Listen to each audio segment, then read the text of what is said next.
mujibu wa hali jinsi ilivyo, ikiwa huyu bwana jina lake anaitwa Juma, maana yake Juma ina mention kwa dhati kwamba ni Muislamu.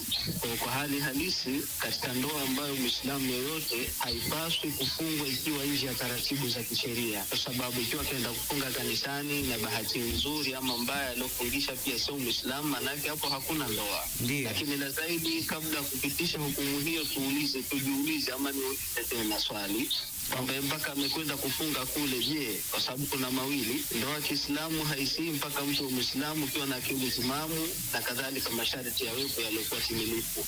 Sasa kwa mpaka kwenda kufunga kanisani, je, tujiulize, je, hajawa mwenye kuritadi? Sababu huenda tukawa tumemhesabia bado ni Muislamu mwenzetu, lakini katika nafsi yake akawa tayari amebadilisha dini.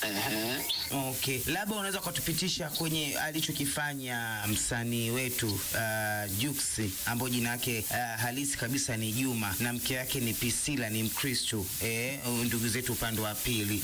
Hii kwa sisi imani yetu umesema haruhusiwi. Labda unaweza kutupitisha kidogo kwenye darasa kulingana hili ambao kwa faida ya msikilizaji na watu wengine, labda nakuta mwingine labda angesema labda alifanya Jux na mkewe kumbe siku hizi naswi au naswi. Labda unaweza kupitisha kidogo kwenye haya hii kwa kupitia hii ya Jux.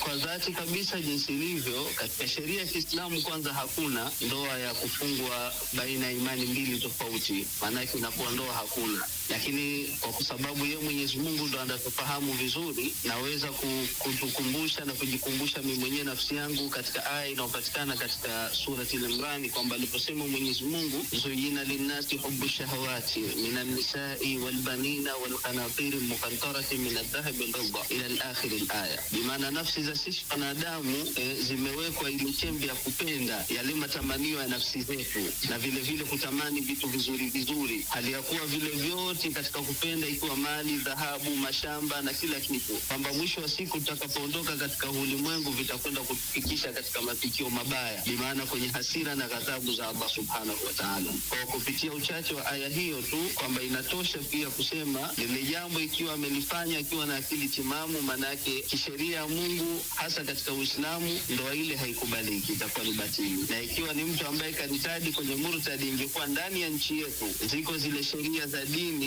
kidhati, maana yake iko hukumu ya mtu mwenye kuritadi, bimaana huwa anachinjwa nyuma huku ya shingo, lakini pia huwa inatoka mfano siku 3 ama kadhalika, baadhi ya siku zile za kumnasihi. Huenda alifanya vile kwa kushawishiwa au kutokujua mpaka kusema kubadili na imani yake, basi huwa anashawishiwa na kulinganiwa ili aweze kurejea katika imani yake sahihi.